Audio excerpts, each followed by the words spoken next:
Liftoff will start in T-minus 10 seconds. 10, 9, 8, 7, 6, 5, 4, 3, 2, 1. We have ignition. It's time! 17 seconds from Game 7 or from championship number 6. Jordan open. Chicago with the lead. Michael got a piece of it. It comes off. The Chicago Bulls have won their 6th NBA championship. Tying run at second, 2 out. Palmero over the head of Jenks. Uribe charges, throws, out! And the White Sox have won the World Series. To the far side around the 8-yard line to Hester. Under it and to the middle with the 15 to the 20. Breaks free to the 25 to the 30 to the outside. 40 midfield. 40 30 in the coast. 20 15 Hester 5. Oh! Touchdown!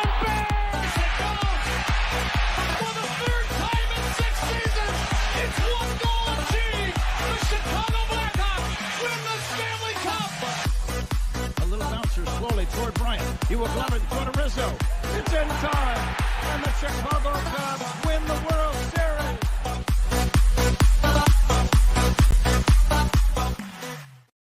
What up, what up, what up? Welcome to Shawn and Maya in the morning on this hump day edition. Oh, actually, it's not even hump day. Damn, I'm fired up. I'm all fired up. I don't even know what day it is. On this terrific Tequila and Taco Tuesday edition, a special edition. It threw me off. Thank you. The new year threw me off. Guys, thanks for tuning in. I'm your boy, the SuperBack, Shawn Sierra. If you're watching us on Facebook Live, well then, I guess you found us on Facebook. And if you're not following us on Facebook, what? Listen, go to Facebook, type in Sports Zone Chicago, click the like button, and now you're following Sports Zone Chicago. Simple. But wait, there's more. Go to the show's page. Go to Shawn and Maya in the morning like that page as well. So not only will you be following Sports Zone Chicago, but you'll be following Shawn and Maya in the morning as well. Now, if you're watching us on our YouTube channel, excellent. And if you're not subscribed to our YouTube channel, for real, come on, Papa, listen. Go to YouTube, type in Sports Zone Chicago, click the subscribe button. Okay, but also click the notification button. That's the little bell. All right, that's the little bell. That'll let you know anytime a show from Sports Zone Chicago is going live. Get it? Got it? Good. Now, if you're watching us on a mobile app, I like that kind of party, baby. Yay. Listen, please don't tell me you didn't know we had a mobile app. What is your problem, man? What your problem is? Listen, we have a mobile app. Listen, so wherever you get your apps from, it doesn't matter. Sorry, I got to adjust my Bears victory chain. Wherever you get your apps from, it doesn't matter. It doesn't matter where you get your apps from. Listen, you can go to iTunes, Google Play, Amazon, Walmart, Kmart, 7-Eleven, Zayre, Zemsky, Macy, Montgomery Ward, Venture, Woolworth, wherever you get them from. You go there, you type in Sports Zone Chicago, you download it. You take us with you on the go. So not only do you get Shawn and Maya in the morning 3 days a week, not only do you get our other live shows throughout the week, not only are they archived there like they are on Facebook and YouTube, but I'll tell you what, we give you a slew, and I mean a slew of articles, thanks to my man Clarence Council the Third. Big up to Clarence for keeping you abreast of all articles Chicago sports related. Now, if you're watching us on our Roku channel, yay, baby. Yeah, that's what I'm talking about. We have our own Roku channel. If you have a Roku television in the house, do us a favor. Download Sports Zone Chicago's channel right to your TV. Yes. All right, put it right there next to Netflix, Hulu, Prime, Max, Apple Plus, Disney Plus, Stars, Paramount Plus, Showtime. Put it right there, smack dab in the middle of all of them. All right? You can watch us on the big screen. Hell, we're on the big screen right Mickey Ficky now. That's what I'm talking about right now. Whew. Oh, my goodness. Listen. If you want, you can also tweet the show. You can tweet us at Sports Zone Shy, that's CHI, at Sports Zone Shy. Now, if you want to follow me, just me, personally online, you want to know what I did? Well, let me tell you what I did. You want to know what I did? Here's what I did. I made it nice and easy for you folks. Nice and easy. One handle for Facebook, Twitter, Instagram, Snapchat, and TikTok. All one handle at the Shawn Sierra. If you want to follow my lovely co-host, Maya Akai, you can follow her on Facebook and Twitter at the Sports Chica. If you want to follow her on Instagram because you're an IGer and you do it just for the gram, we'll just follow her at Maya_Akai. It's MAYA_AKAI.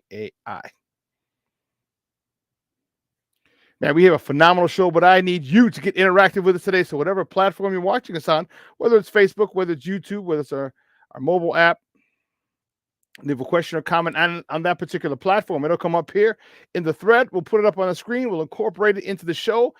And you know what? That, all my peoples in the struggle, that is what makes this the best morning Chicago sports talk show around is you. So, baby, bring them all, man. We want them. All questions, comments, smart-ass remarks. Ain't nobody scared over here. And like The Rock says, baby, don't sing it. Just bring it. Why you got that craziness over there? Let's see who we got in the chat. Russell Webster in the house, getting in early. Good morning, Fields and more. Pam, 100% had a great game. Man, yes, they did. Yes, they did, doctor. Yes, they did. Whew. 1,300 yards for DJ Moore, 9 tutties. So he's got 92 catches. So here's what we need. DJ Moore needs 8 catches and a touchdown on Sunday. It'll give him 100 receptions, give him 100 yards. So give him 1,400 yards. The Pro Bowl selection should be coming out tomorrow, I believe. If he is not on there, there'll be a mutiny. There'll be an insurrection. Yes. 1,400. He's got 1,300 yards and 9 tutties. 92 catches right now. If he gets I guess we're not going to find out, so he won't have that, but that's not going to factor, I should say, 100 catches. He needs to be in the Pro Bowl, or the Pro Bowl weekend, I should say. Who else? Oh, man, Armando Emeterio Lara Jr. He's in the house. Junior, what's up, Papa? How are you? Happy New Year. I do want to say that to everybody. James Ford, good morning, Papa. Thanks for tuning in. I appreciate it. DC up in this motherhood, but hell yeah. Derek, what's up, Papa? Bear down. You know it, baby. You, Mickey, Ficky, know it. J2K is in the house. The walls of Jericho in the house. I'm kidding.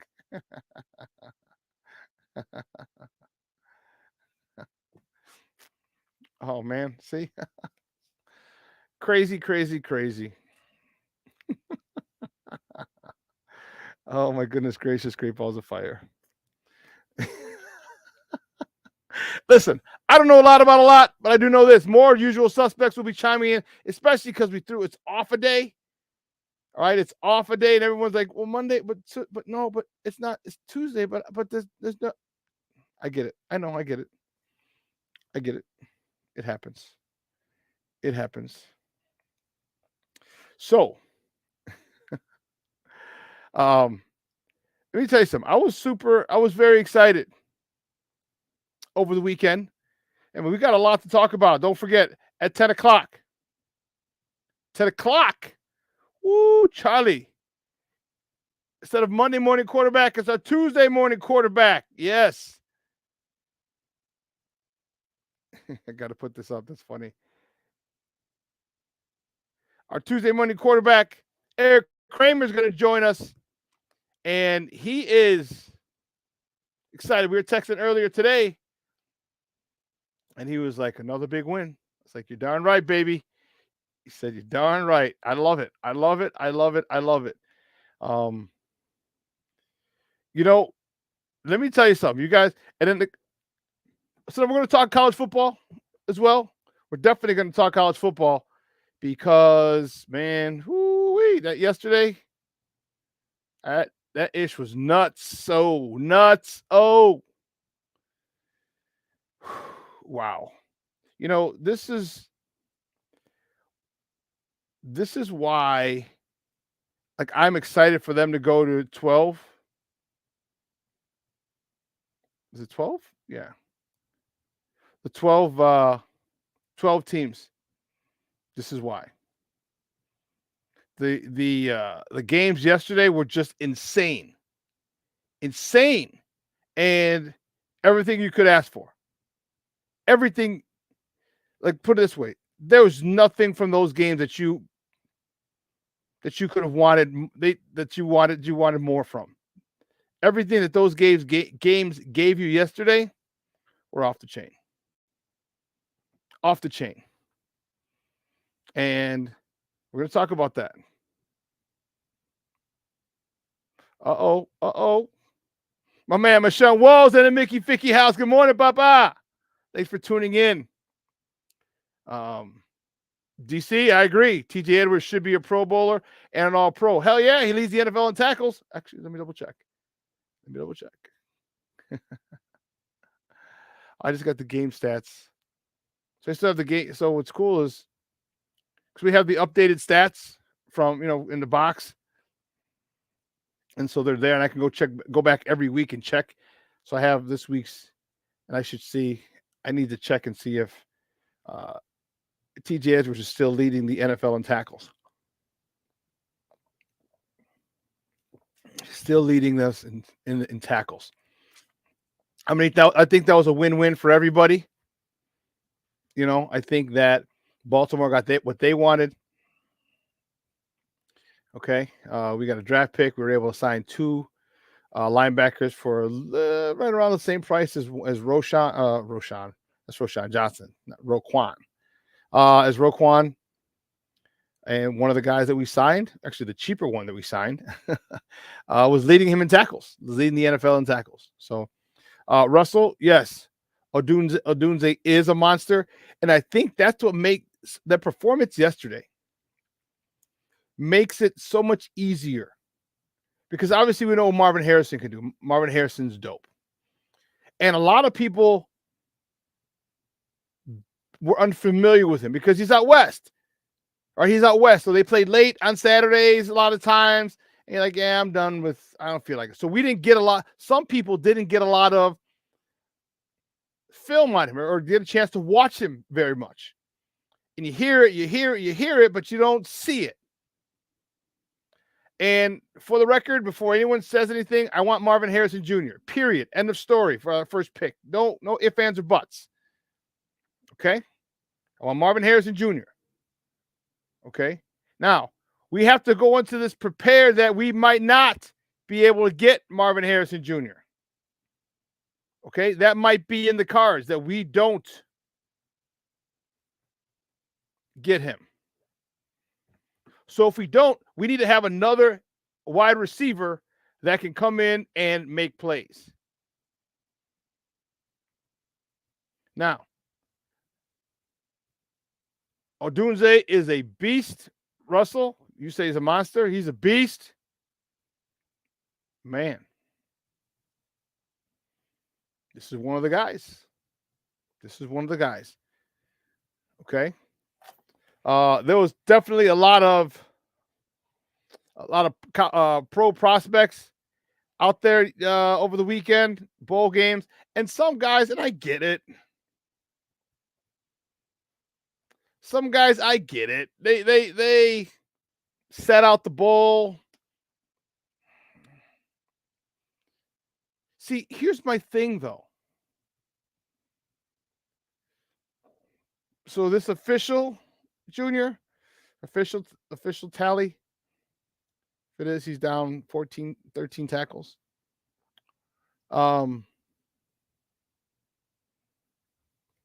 This doesn't make sense to me. Doesn't make sense. Official? Okay.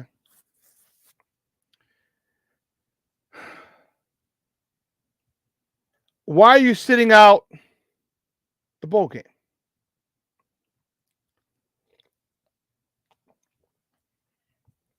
It's a rhetorical question. Because obviously we know why they're sitting out. They don't want to get hurt. My thing is, you should have money. If you're a first-round pick, trust me, you are well into the NIL money. You are more than comfortable in your college apartment because you ain't sleeping in a dorm room. You're more than comfortable in your college apartment. with NIL money. But I guess it's, maybe your draft stock falls like Eddie Jackson. Okay. Remember, Eddie Jackson was a 4th-round pick for the Bears. And he fell because he broke his leg. He broke his leg and missed the majority of his final season in Alabama. But he had put enough on tape. And it dropped him. It dropped him to fourth round. And I get it. And he had to ball out to get a second contract, which he did. And some of these guys don't want to have to ball out to get a second contract. They want a bigger first contract.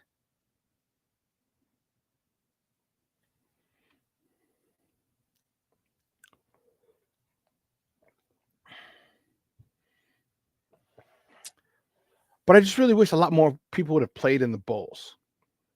I don't know. It was fun. Bowl games are great. And everyone's talking about, oh, well, looks like Florida State. Looks like the committee was right in leaving Florida State out. Well, yes and no. Part of the reason that Florida State got destroyed, part of that reason was once Florida got eliminated from the national or college football playoffs, people transferred.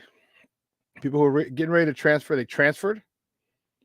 And some people decided to sit out because and that sucks. Here's a list of people. If you look, opt-outs: Troy Benson, running back, junior; Jared Verse, defensive end, junior. He opted out. Johnny Wilson, wide receiver, junior; Keon Coleman, wide receiver, junior. He's a stud wide receiver. Jaheim Bell, tight end; Fabian Lovett, D-line, redshirt seniors. That's his 5th year. Akeem Dent, DB, senior. Ronaldo Green, senior DB. Jarian Jones, senior DB. Okay, then you had a couple guys injured. Jordan Travis, quarterback, 5th-year senior. Lawrence Tualafill, running back, junior, 4th-year junior. Then you had the transfer outs, all the people who transferred. CJ Campbell, running back; Preston Daniel, tight end; Dylan Brown Turner, linebacker. Then you had Marcuston Douglas, tight end; AJ Duffy, quarterback. So you had all these people who opted out. And it just made that game just like, okay, well, you're dealing with a shell of the Florida State team.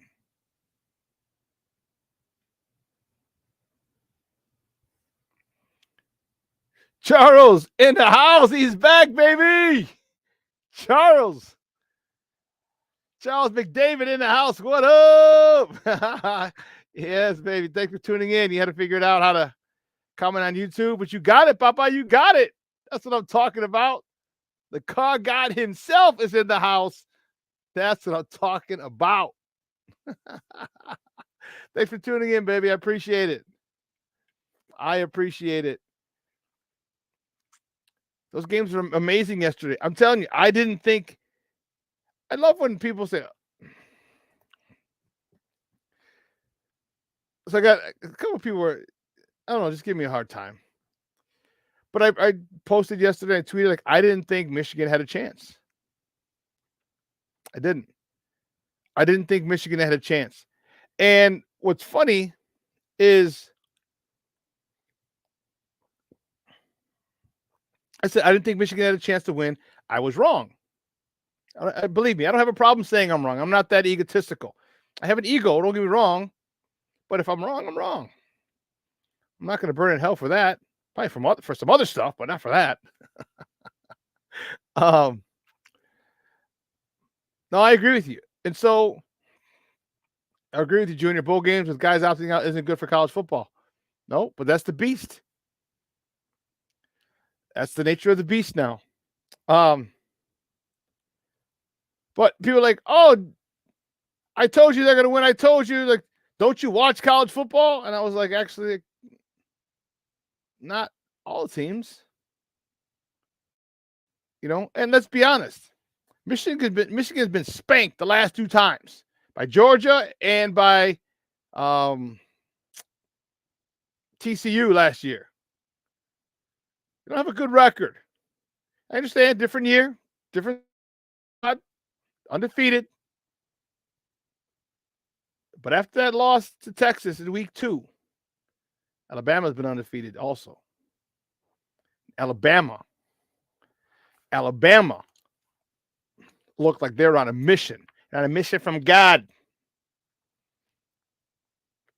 Looked like they were on a mission. You know, upsetting Georgia. Well, first of all, upsetting Auburn in the Iron Bowl just to get out of that one. 4th and 28, 38. And a beautiful catch in the end zone for the victory. Then beating back to defending national champion Georgia. Yeah, Alabama looked good. And then the second half, I'd say all of third quarter, half of the fourth quarter, I was like, oh, man. I felt it. I felt Uncle Mo. I felt the momentum going strictly on the Alabama side. Didn't you? They weren't getting to the quarterback at all. They got to 4 times, 5 times in the first half. And that's the thing that got me.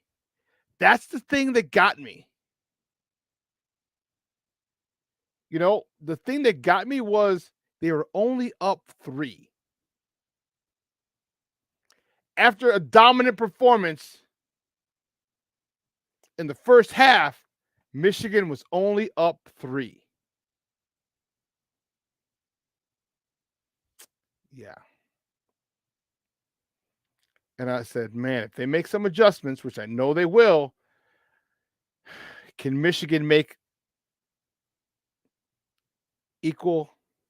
just as equal and effective?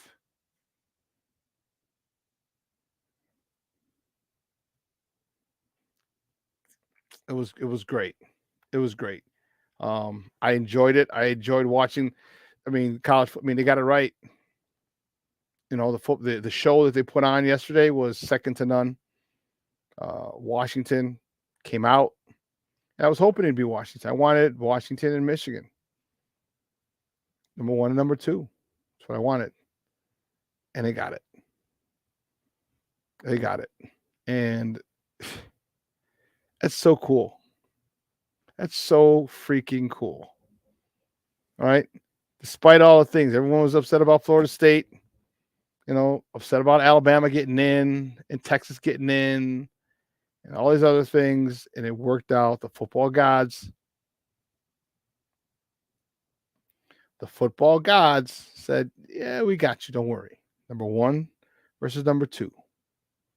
It's going to be a hell of a matchup next Monday night. I'm fired up about it. I'm fired up about this weekend. I want to keep saying yesterday because I think it's Monday. I'm fired up from this weekend. This weekend was great. It was great. Penix proved that he could avoid a pass rush from a good D-line in the Pac-12, and that rarely happens.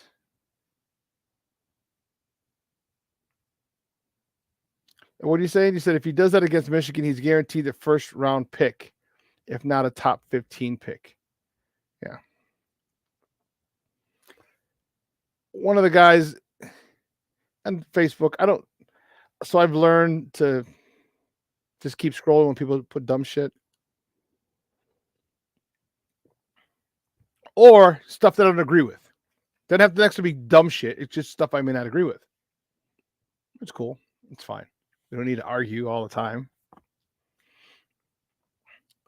But I delved into the cesspool that is Facebook or Twitter. I think it was Facebook.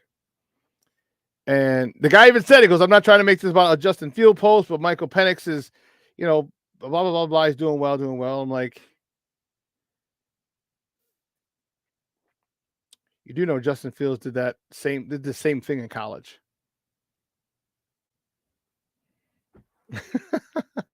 Same thing in college. He did the same thing in the college football playoffs. What Michael Penix Jr. did yesterday was nothing Justin Fields hasn't done in college. So to go, oh, Michael Penix, Justin Fields did that. Go back and take a look. 2 years he did it.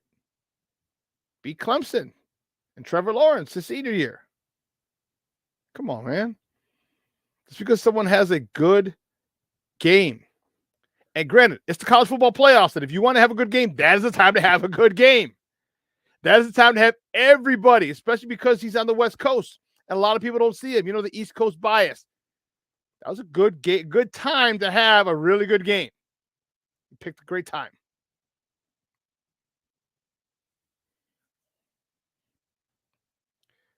There's no way I would love to get Michael Penix like a third or fourth rounder, but that's not even possible.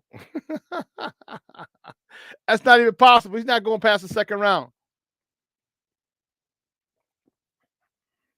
He might be mid to first round, mid to late first round.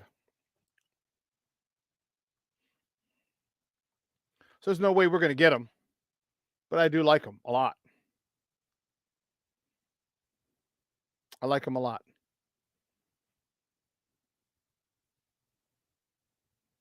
A lot of good draft picks yesterday.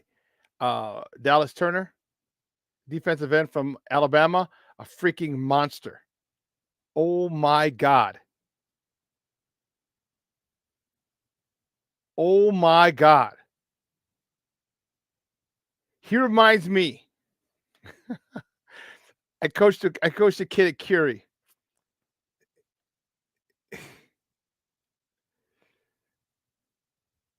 DJ.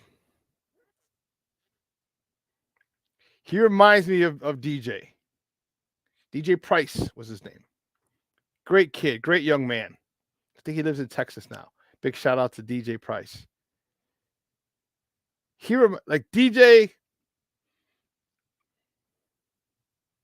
had he had more football training,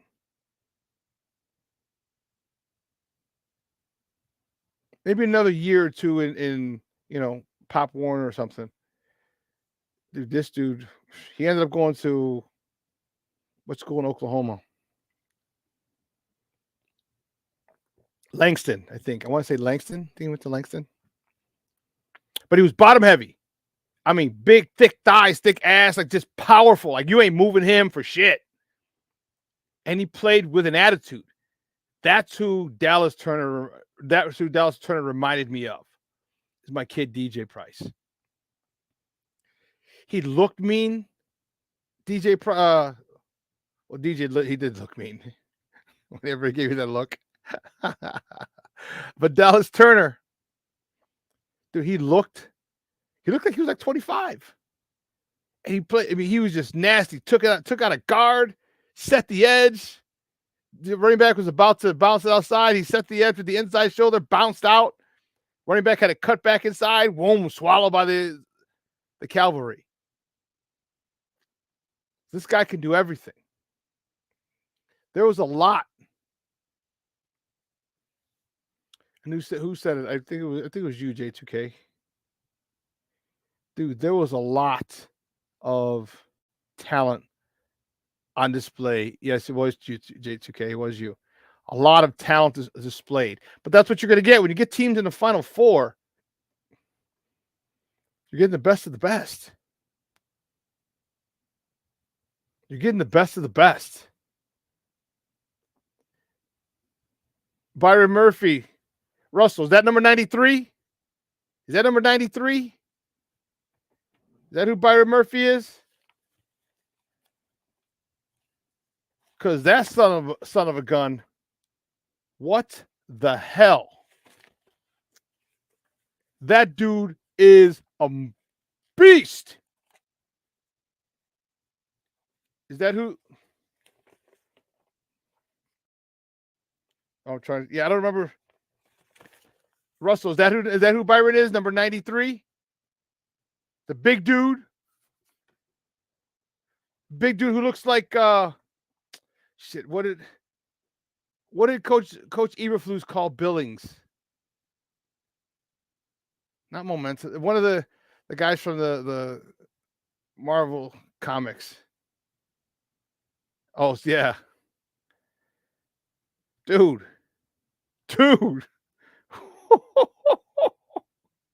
Byron Murphy is nasty. Yes. Juggernaut. Thank you. That's right. Thank you, Junior. Oh, he's number 90? I thought it was 93. Who's the nose tackle for Texas? Number 93 was a big boy. Number 93 from Texas. Number 93 was dude, that monster was on the nose. I was like, holy sheesh. Texas. Texas. There you go. Football roster. Let me see. Sweat. That was his name? You're killing me.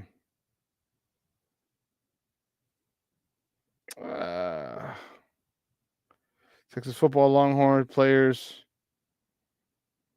Quinn Ewers.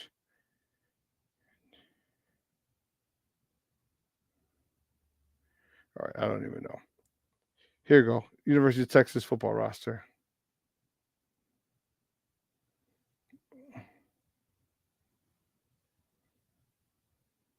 Close. We're trying to find oh, cool. They got it by number, so I can scroll down to the end.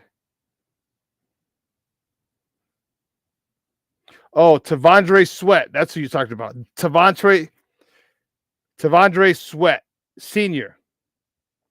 6'4", 362 pounds. 362 pounds. And then Byron Murphy, the second, 6'1", 308. Yes, unbelievably athletic.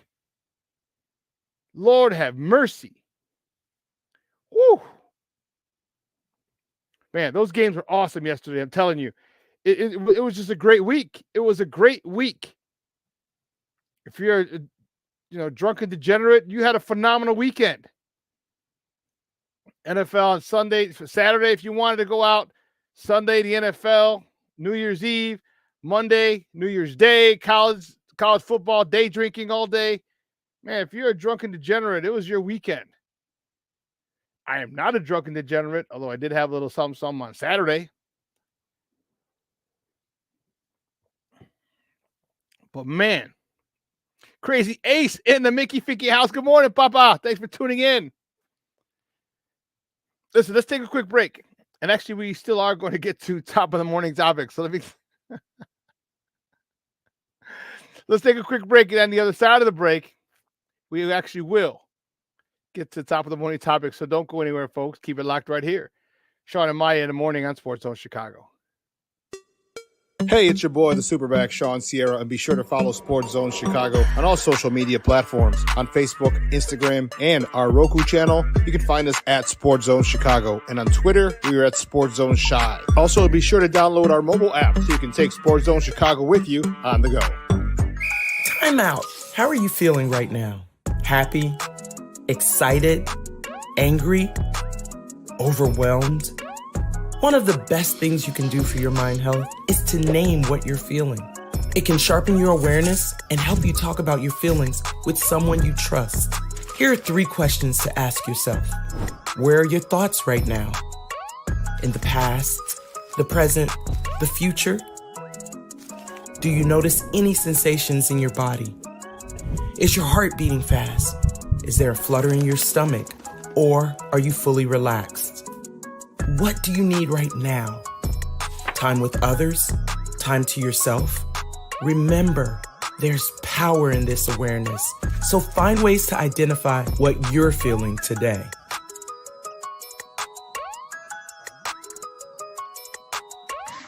Hi, guys. Hey. Hi, Megan. Hey, Jessica. Megan, you're a tramp. Ryan Fitch told me you guys made out. Everybody knows. He said your breath smells like garbage. And he almost puked. He says you're the most desperate girl he knows, besides your mom. How many boyfriends does she have anyway? Lots? Your makeup makes you look like a clown. That zit is huge, zit face. Ugly.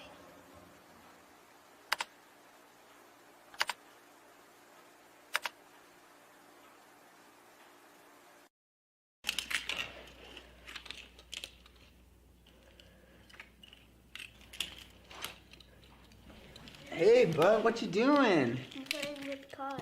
Cars? Can you show me what a car does?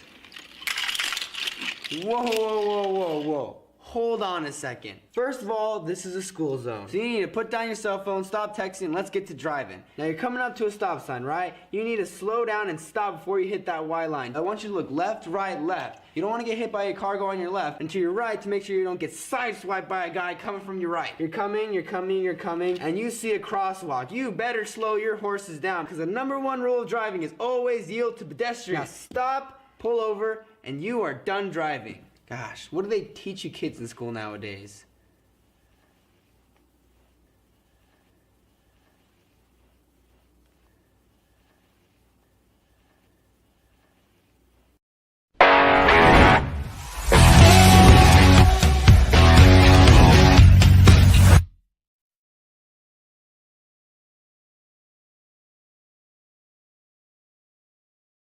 Bears' first drive after the Younghoe Koo missed field goal.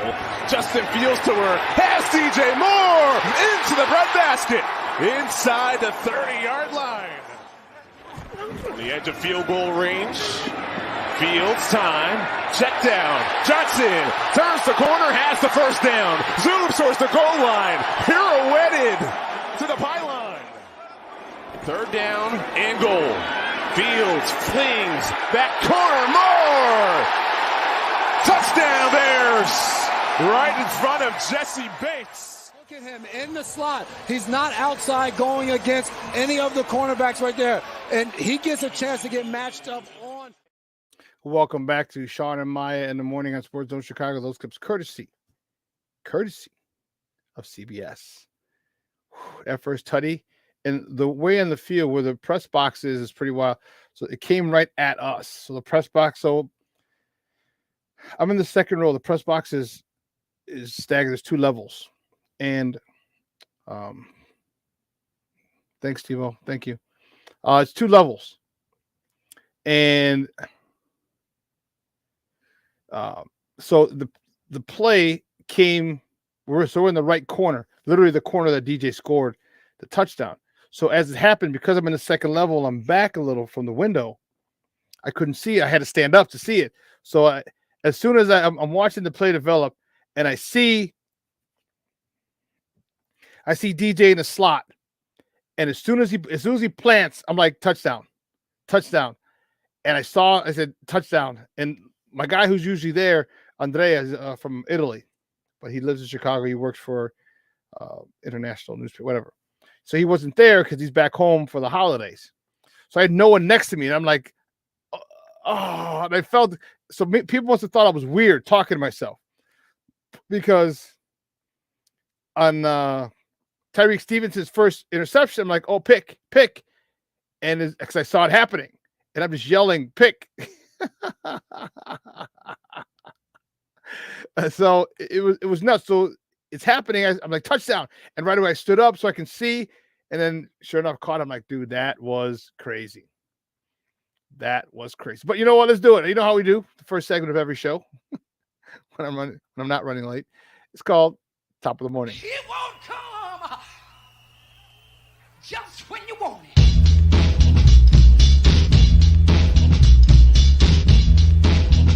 Top of the morning to you.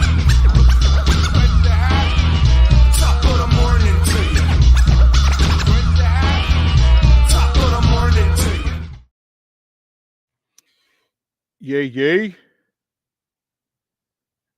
Oh, did I do that? Oh man, I screwed that one up. The first top of the morning topic, you know how we do. We're not even going to mess around. Like, I know there was a college football playoff yesterday. I know, I get it. And it was great games. And man, it was cool. And all this other stuff. But man, there's only one place to start because yesterday was the first. It was.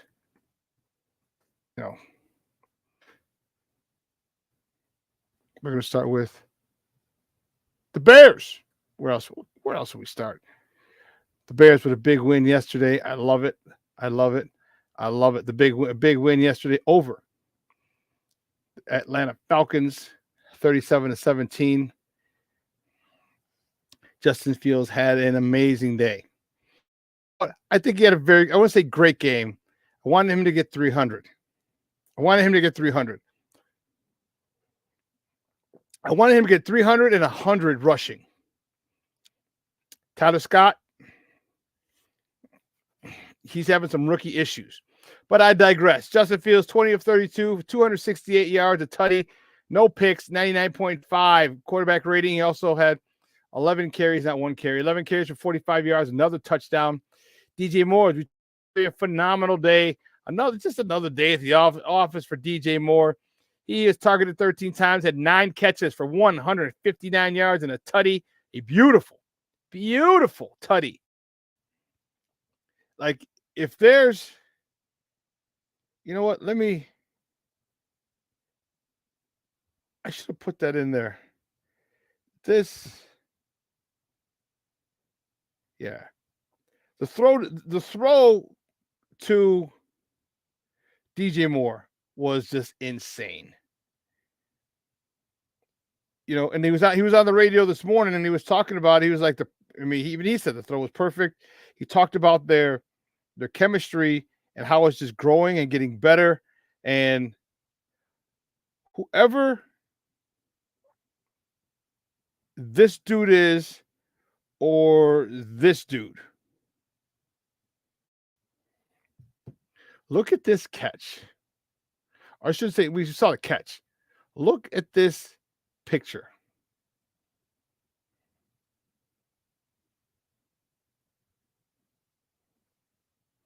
Look at this picture. Now the DB has it. He's going for it. He swipes and misses.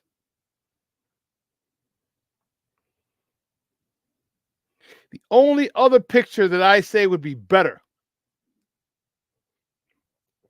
and I don't even have a clear shot, it was in the paper yesterday, is this one. Look at that picture. That's from Charles something. Hold on, I got the paper right here. I don't want to discredit him or not mention him.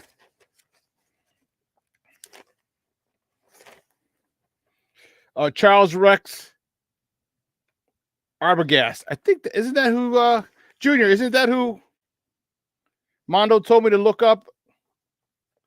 But look at that picture. How awesome.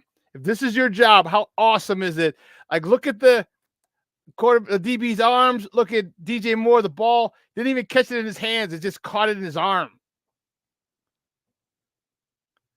That's dope. That is dope.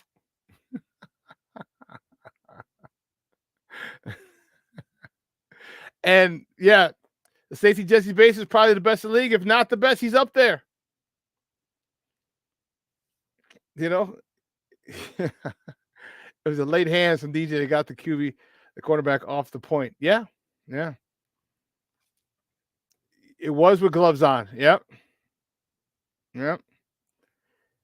See, that's what you teach receivers, like especially in man coverage. All right, if you're in zone, okay, cool. But if you're in man and there's a guy right there, you got to get what they call late hands.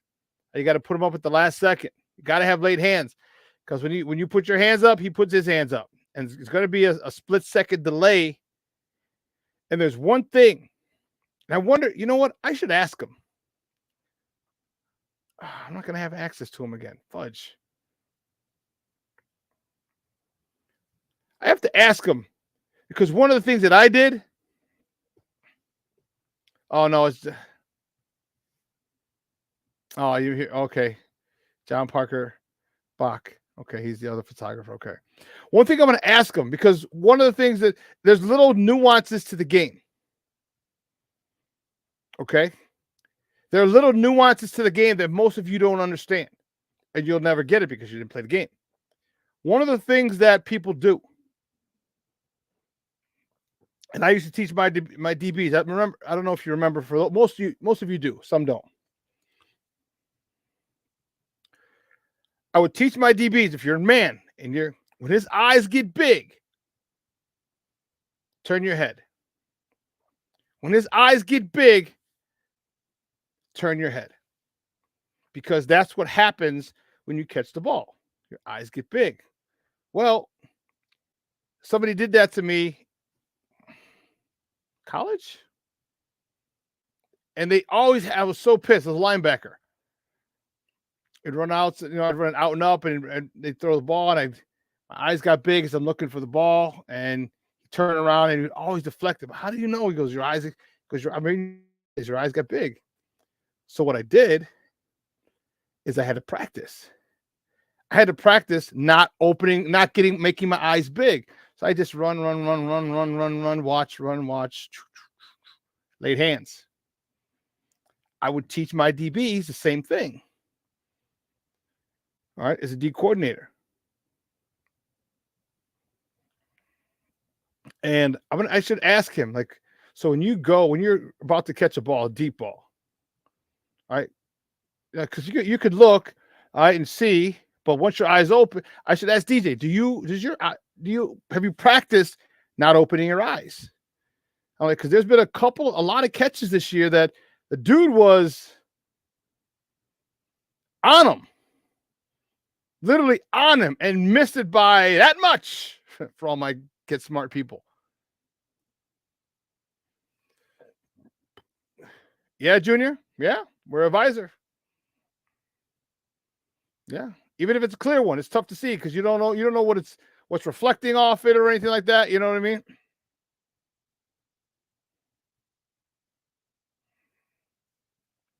For a wide receiver on double moves, big eyes before your second break.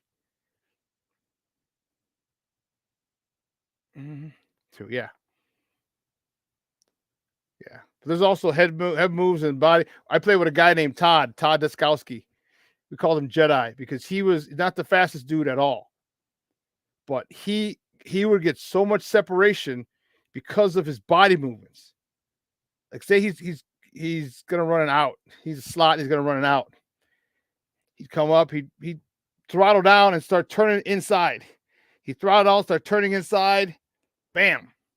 I mean, just his body, the way he moved his body, the way the head movements and it was amazing. He was always open. He was our third down guy at the Thunder. Our third down, you're always looking for Todd, Jedi or Jimmy, our tight end. So I have to ask Justin Fields. DJ Moore. Like, is that what you do? Hopefully I'm going to be able to work his camp again next year. That'd be pretty dope. And I'll get to ask him. But it's funny. It's funny. I asked. I told him. I think it was the second week. I was like, "Hey man," I said, "Hey, nice to meet you." I said, I said, just so you know, I worked your camp. I said, and Ari was with his daughter. I said, your daughter was in my group. He goes, oh, yeah. Oh, okay. I remember you now. I was like, yeah. So hopefully I've been trying to work that angle. Believe you me. Crazy Ace. I'm reading people saying that they maybe bring Getsy back. Like, hell no, dude. Dude trying to save his job. All of a sudden, it feels like we're opening the playbook. Listen. The only way that I would be okay with him coming back is if he allowed Justin to do what Justin did. All right, see, because the problem with this is that, see, with what Eberflus did, he changed it up a little bit. He started bringing more pressure. He started doing more. He changed and found out what worked. Well, what Getsy did, found, he was able to, they were able to find out what worked a little bit for Justin last year. Like, oh, cool. Well, now you should have just added your more pass plays to it and not say, okay, switch. So they switched from what worked last year as opposed to transitioning. They said, nope, stay in the pocket. Boom. which is fine, but don't take away Justin's legs. And then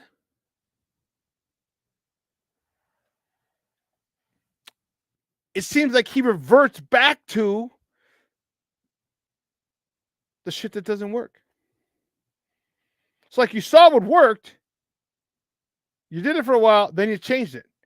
All right, you saw it at the end of last year, then you changed it starting this year. Then after Justin's like, I'm too much coaching, when he was a cry for help, basically, then you changed it again right before he got hurt. Then when he comes back, he kind of like you can't keep doing that. You got to get your ego out of the way. I don't want him back. I don't want Luke Getsy back. And unfortunately, he might be. I don't want him back. I want I want an experienced play caller.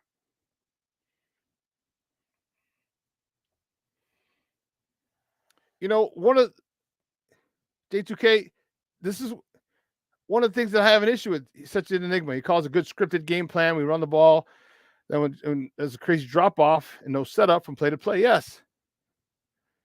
I forgot who said it. But my feeling is the same, is that, look, if you do well 1 through 15, start 5 through 15, 1, 2, 3, 4, 5 after those 10. Like, run the same script again. Or go backwards. Or my thing is, here's what bugs me. Actually, I can't even say that anymore because we started off very well in the second halves. Like, we have a huge point differential in our favor in the third quarter. So does he script those as well? Because I'm like, man, I wanted him to script the second half, the first drive of the second half. Hell yeah. But I'm in the locker room and I asked DJ Moore about it. I'm like, you know what? Because they ran a lot of man. I mean, if they're running man, like you saw a lot of his touchdown, he's running away from somebody. He's running a deep in. There's a lot of, there was another one. It was like an over route where he just has guys trailing him. Like, you just run away from people. And I asked him, I'm like, they seem to be running 2-man. Is that why you were so effective? There were a couple of those throws earlier. It was amazing throws. It was one ball we was talking about. It was kind of like the snow kind of got in my way, so I had to track it and then like blind catching. I was just like, oh, thank goodness I caught the sideline. So I was looking. I was like, all right, forget about it. I'm gonna just. Well, I didn't say forget about it. I said something else. But I was like, all right, I'm gonna just trust myself to catches, and I really did it. What do you say about the ball? Crossing routes. Was it because they played a lot of 2-man? He had to trail you. I mean, a lot of crossing routes.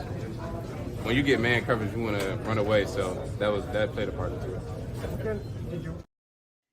That played a part into it. I know. I know. I know, Justin. I asked a question to which I already knew the answer, but I asked it anyway.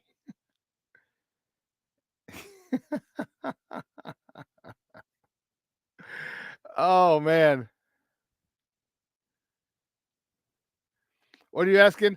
Or why doesn't the script lead to plays off it? Because it varies. It just varies. Like, where you going to be? Derek, that's a great question.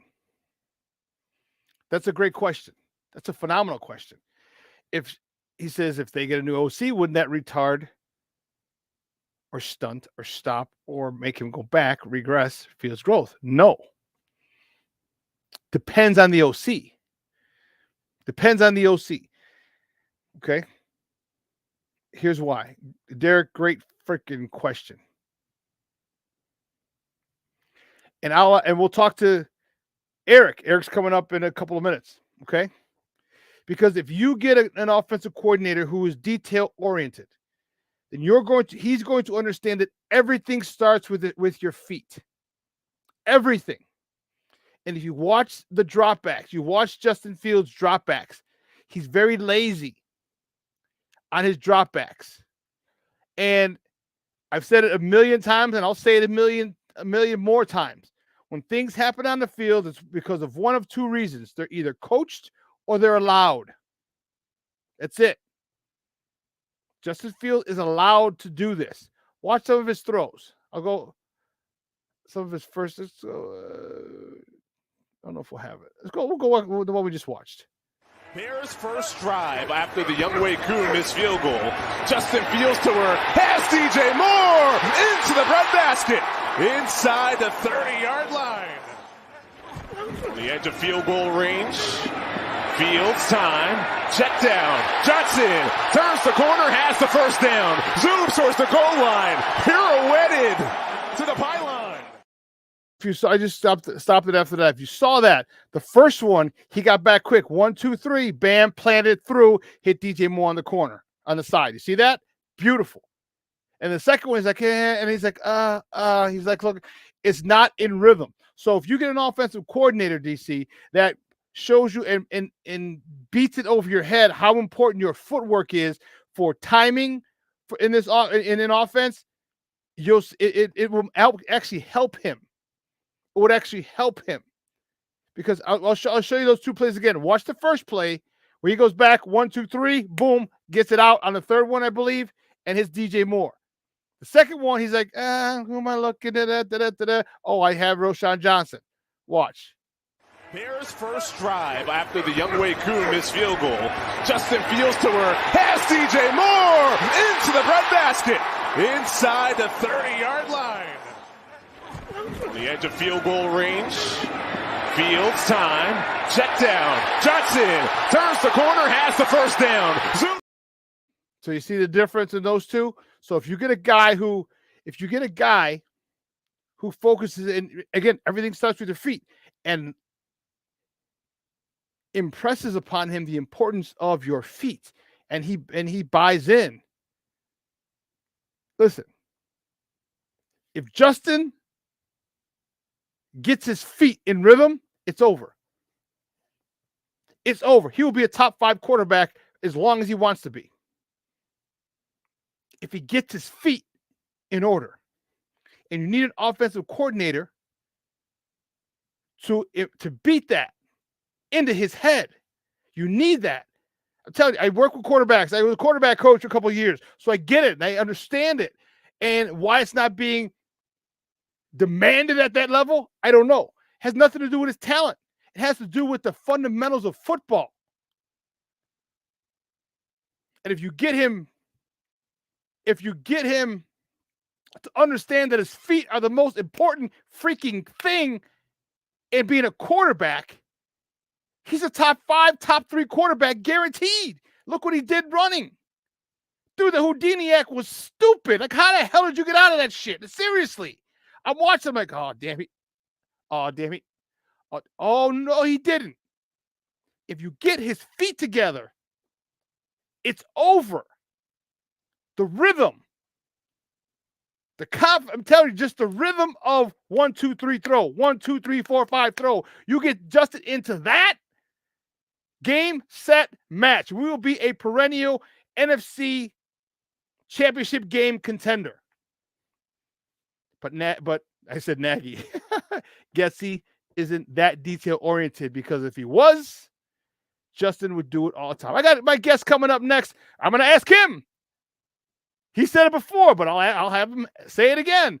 The importance of footwork for a quarterback. He might know. He played the position, so he might know a little bit about whether or not footwork is important. But that's the thing. So if you get another offensive coordinator for him, cool. Yes, he's going to have to learn a new offense. That's fine. Hell, if you trade him, he's going to have to learn another new offense anyway. So what the hell? But if he impresses the importance of footwork and rhythm and timing and gets it through Justin's skull, dude, it's literally, there's no limit for that kid. None whatsoever. But I'm fired up, man. I am fired the freak up. You know what time it is. We're going to take a quick break, and then the other side of the break, our man's in them. EK Pass, Eric Kramer on the other side of the break. We're going to talk, and I want to ask, that's going to be the first question I ask him. Feet. That's what a quarterback needs. And hey, Chicago, we're famous for our footwork, aren't we, West Siders, South Siders? Let me see your footwork. We got to get Justin some footwork. Keep it locked right here. Eric Kramer coming up next right here on Shawn and Maya in the morning on Sports Zone Chicago.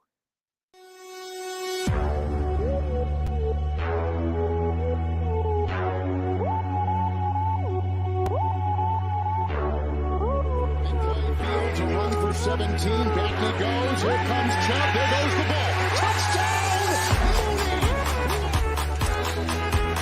Jones will walk at the left tackle, time for Fields, now he'll accelerate to get the first down, great tackles, and he's off to the races, and we got a terrific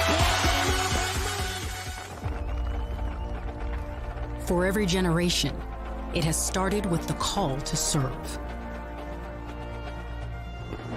Discovering the purpose and the belonging earned with the title. Learning to dig deep and push through adversity together. Defending our nation and its people. It is a life of great worth and reward. But Marines are never really finished serving. Their commitment comes full circle, visible in communities across our country. This is Semper Fidelis, always faithful, always Marine, marking a path for the next generation. So I've come up with the family emergency plan. Great. What is it? It's difficult to talk about, so I'm not telling you. How will we know what to do? You won't. I'm so glad I won't have to remember anything. And me too. Thanks for this, sweetie. Talk to your kids about who to call, where to meet, what to pack. Search Ready Kids at nyc.gov or call 311. This year, my mom got me the perfect bag for back to school. These colorful binders help me stay organized. These headphones are just what I need for studying.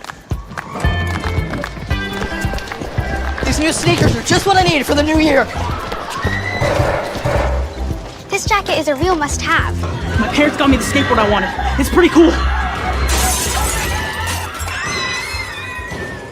These scissors really come in handy in art class. These colored pencils, too. These new socks, they can be a real lifesaver.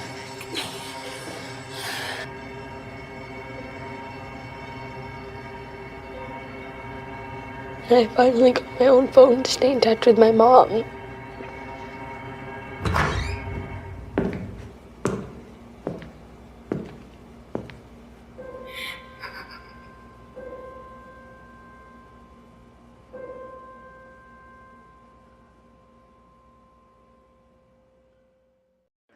This year and years past knows why he's supposed to be doing certain things, like throwing the ball deep to DJ Moore, out of bounds. That extends another game. Bears offense in the red zone. Fields on the rollout. Off balance throw across the body. It's there.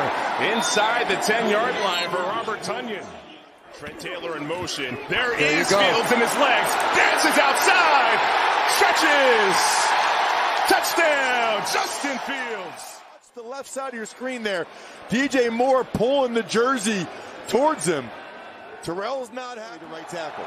Get the snap off in time. 3rd down, 8 to go. Heineke dances, swallowed up.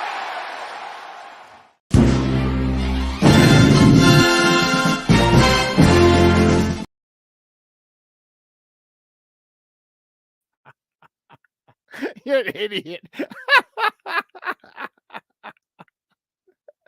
For those of you who don't know the whole story, so I was on the score. They were talking about me on the score last week because I asked Justin the question, like, don't you have a jumbo package where you bring an offensive lineman or something? And, you know, I was all over social media on it last week. Sports Illustrated did a meme about it, like this is what Justin said to a reporter. But what happened? Tons of podcasts started talking about the short yardage situation. Both radio stations were talking about the Bears and short yardage situation. There was even an article. There was even an article on Thursday or Friday where they talked about the short yard situation. And what happened the first time they were 3rd and 1? Number 75 is reporting in as eligible. Thank you very much. All right. So they're talking about me on the score, and they didn't know who asked the question. It was Bernstein and Holmes. And they said, he's not a guy who covers the team. He's only covers the home games, not the road games. And they said, go ask Mark Grody. Grody's always in there. So they bring him in, and Grody's like, oh, he's a really great guy. He's a nice guy, and this and this. And he's like, yeah, his name's Greg, and this and this. And then they're like, no, it's Shawn Sierra. And he's like, oh, I thought it was Greg. And so that's the thing. So everyone started calling me Greg. I got like 15 texts like, hey, Greg. And then the other day, someone's like, hey, Shawn, make sure you're nice to Justin this week. And I'm like, I'm going to be nice. I don't know if Greg's going to be very nice. So that was pretty funny, Steve, with the Greg thing. Well, guys, you know what time it is? It's not our Monday morning quarterback. It's our Tuesday morning quarterback. Man, our guy, Eric Kramer.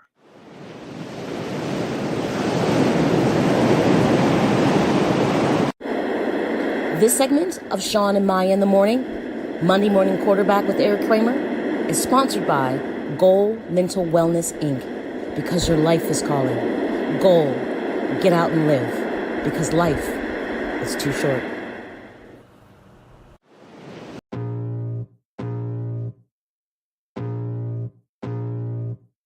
I can feel the blood creeping up from the heathens. Got will, got fight, got pride, got reason. If they wanna go eat, then you know I'm gonna feed them. If you're coming for me, hope you're ready for a demon. I got eyes in the back of my head, I'm seeing. Take me for granted and you know I'm leaving. I'ma take what's mine with the webs I'm weaving. I could take this crowd from seeing to believing. Got a taste for blood and my tongue keeps bleeding. From the words I spit, so sharp, so freezing, so Eric, what's up, buddy? You can call me Greg if you want. That's cool. I'm going to call you the quiet catalyst of this Bears finish to this season, which is awesome. So, yeah, take all the credit you want. I love it. You're right. They actually did what you suggested they do, or at least ask questions why they weren't. So, I love it. I love it. And I also heard the last part of what sounded to me like you are a current graduate of the Eric Kramer Quarterback School, and love that too. Yeah. So one of the guys asked us that the question was, he said, if it was it J2K or was it Derek Carter? He said, if he gets another offensive coordinator, won't that retard or stunt his growth? And I said, no. I said, because he's gonna have to learn a new offense. I said, but if he gets it beat into his head, the importance of his footwork, his timing could be so much better. And I showed coming out of break, the first clip I had. So the first play of DJ Moore, it was 1, 2, 3, bounce, boom, throw. And the second clip was to Rashawn Johnson. Is like sauntering back. He's looking, nothing. Oh, I got Rashawn Johnson. He hit him. It was great. It was a great play. It got positive yards, but it wasn't quick. It wasn't precise. It wasn't, you know what I mean? It was just, oh, he's open, I'll just hit him. It wasn't, there was no timing involved in that particular one. And that's what got me. That's what I was telling Derek. I'm like, if he gets his footwork down to the point where and this is kind of a West Coast offense. So how the hell are you not adamant about footwork? I was like, that follows me like nails on a chalkboard. Footwork and West Coast offense must go hand in hand. And if it doesn't, you get inconsistent play from the quarterback.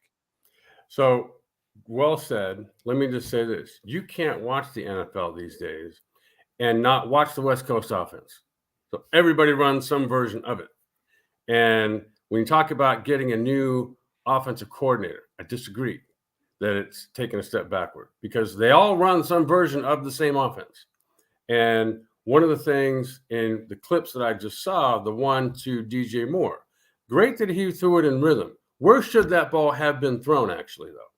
DJ Moore was running straight down the field and would have scored had he not been let out of bounds by Justin Fields. And a great job by Robert Tonyan on that deep crosser route off of that play action you could see the linebacker, I think it was, wheel and run in front of Robert Tonyan, who then stepped back. And so obviously he and Justin Fields read it the same way. And those are the kind of steps and progression I believe that Justin Fields has made. Justin Fields has two things to thank. One, his thumb injury, and two, Tyson Bagent. Because if you realize when Justin Fields has played well, it's the second half of this year, not the first half. Mm-hmm. And it really is the simplification of doing fundamental things very well over and over and over. And so I agree with you. I think Justin Fields has really improved. And this is where you and I are going to now take that fork in the road. So I think he's improved enough where there are going to be several teams, the Falcons possibly being one of them, mm-hmm. that Justin would have trade value for.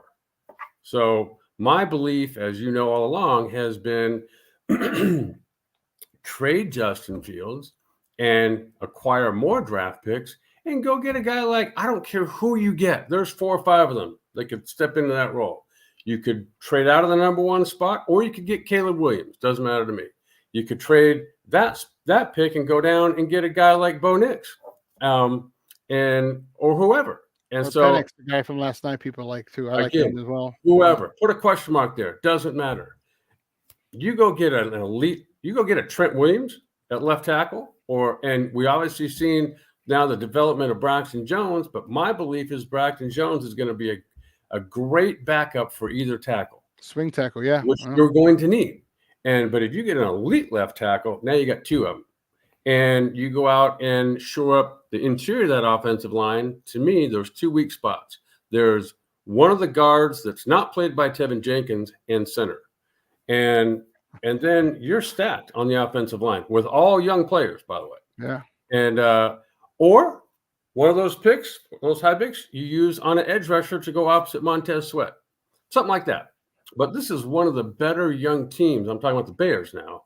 This second half of the season, a lot like last year's Detroit Lions. And so, and I've been saying that all along too, is that these two franchises for so long have mirrored themselves in mediocrity, but are now the Lions are relevant, and I believe next year the Bears will be just as relevant.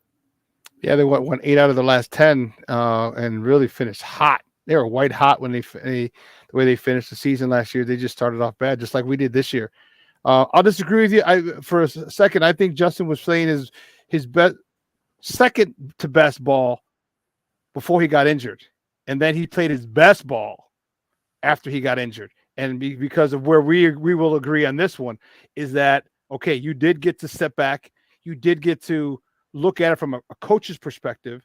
You got to watch another guy run it better than you did per se. So like, okay, I need to incorporate some of this. He's gotten, in my opinion, he's gotten a lot more efficient with his game.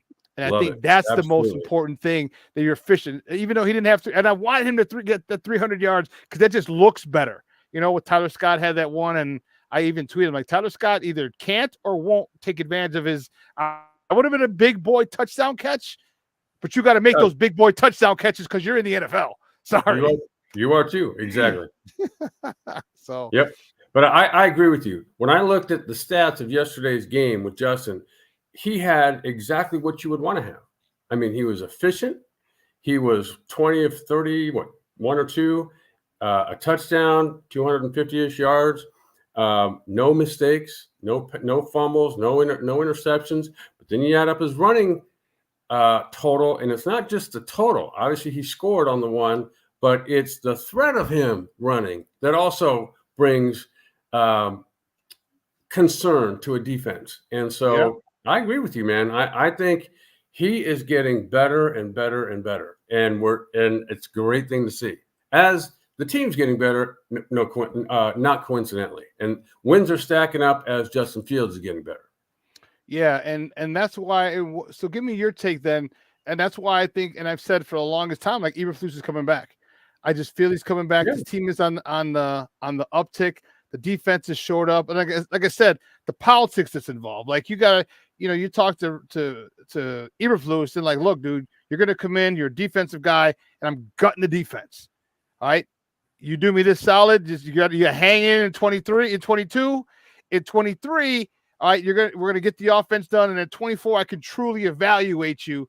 All right, don't worry about 23. There's gonna be a lot of all types of BS going on because you're gonna lose, and blah blah blah. Hopefully, we start winning sooner than later. But I got you for 23. I believe that's the conversation that was had.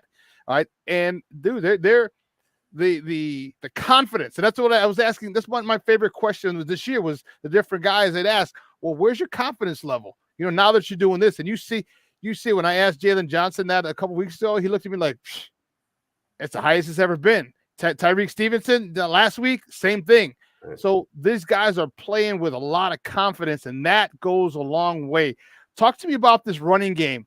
I asked Khalil Herbert the same question, and he just smiled and laughed because he's healthy. His high ankle sprain is done, and you see the cuts, you see the speed. Talk to me about this running game, and it's been mostly with Khalil Herbert. Well, again, it comes back to players getting healthy and being able to show what they can do on a consistent basis throughout a game. You saw Khalil Herbert. He's obviously gifted when it comes to his speed. He's got good hands. And then we saw some power runs where he actually trucked a linebacker or two. And that surprised me. That surprised me. I got it. But you've got an excellent run blocking offensive line, multiple excellent running backs that are all versatile. And as we've been talking now for a couple seasons, this is one of the better offensive running games in the NFL. And so, focus on that, keep that going. And I think that's what they're doing now, because when you can run the ball, great play action occurs next. When you have a quarterback that can read defenses and just get first downs. So yesterday I went to the Rose Bowl, right, and saw Jalen Milroe fall flat on his face. And after the game, the people I was with, we were at a little diner, and there happened to be a TV screen watching the showing the Texas Longhorn Washington game. Quinn Ewers drops back and in rhythm checks it down. Guess how many yards that guy got? Over 20. I go, that's what Jalen Milroe can't do. He can't read a defense in rhythm, and as part of that reading, check it down, because it goes 1, 2, 3. But it doesn't matter if it's first guy, second guy, third guy, fourth guy, whatever. If you're efficient in what you do and you get to the ball to the right guy in time, that guy gets yards, not just 5, 6 yards, sometimes 15, 20 yards. Right. And those are the things that keep first downs going and keep an offense going and end in touchdowns. And that's the thing that's when you get into the 24, 31, 35 point a game category. And that's what we just saw yesterday out of the Chicago Bears. Let me ask you this question, guys. We're joined by Eric Kramer, former Chicago Bears quarterback, talking Bears football here on Shawn and Maya in the morning on Sports Zone Chicago. And here's the question that I ask you, and I've asked other people who say trade Justin Fields. Do you realize we put up 37 points and Justin Fields didn't have a great day? I think he had a really good day. He didn't have a great day. Imagine if he had a great day, what this guy would do. Those 37 points, and Atlanta's defense was a good defense. That was one of the better defenses we played. Yeah. That to me, well, speak on that. Why? To me, that shows you the potential of this offense when they do get another left guard not named Tevin Jenkins, okay, and they do get a center. This offense is ready to explode. 37 points in the NFL. Now that if you do that on a consistent basis, they're talking about you're the next coming of the Kansas City Chiefs and Patrick Mahomes or the Dolphins. Who got their ass kicked this week, but that's there. I agree with you. I just personally don't feel Justin Fields is that guy. He's had 3 seasons now? 4? 2.5, almost 3. Okay. Next week will be 3. So roughly 3 seasons to show what he can do. If you add up all the games, there's no freaking way there's no way I can come up with Justin Fields is the answer from this point forward. Can't do it. No way. Because he hasn't done it against one good team yet. on game after game after game. There's nobody here, nobody in Chicago, you included, that can say, oh, rack up all these games and I see a gradual ascent that's going to continue. You can't even say that. And so I know I can't. But what I do think is that Justin Fields has played himself into the conversation where now other teams, multiple other teams, would like to trade for him.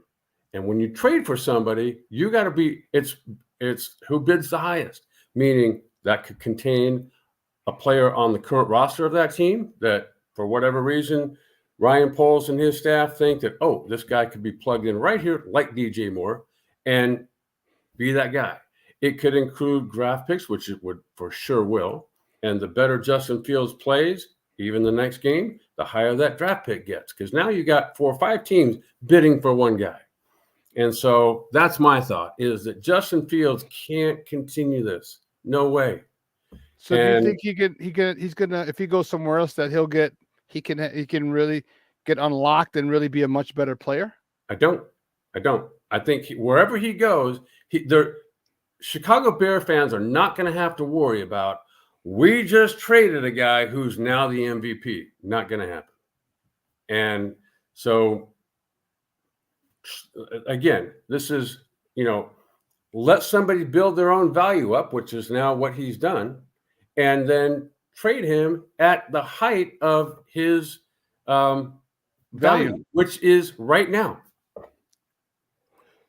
Name a time in Justin Fields' career where his value was higher than it is today.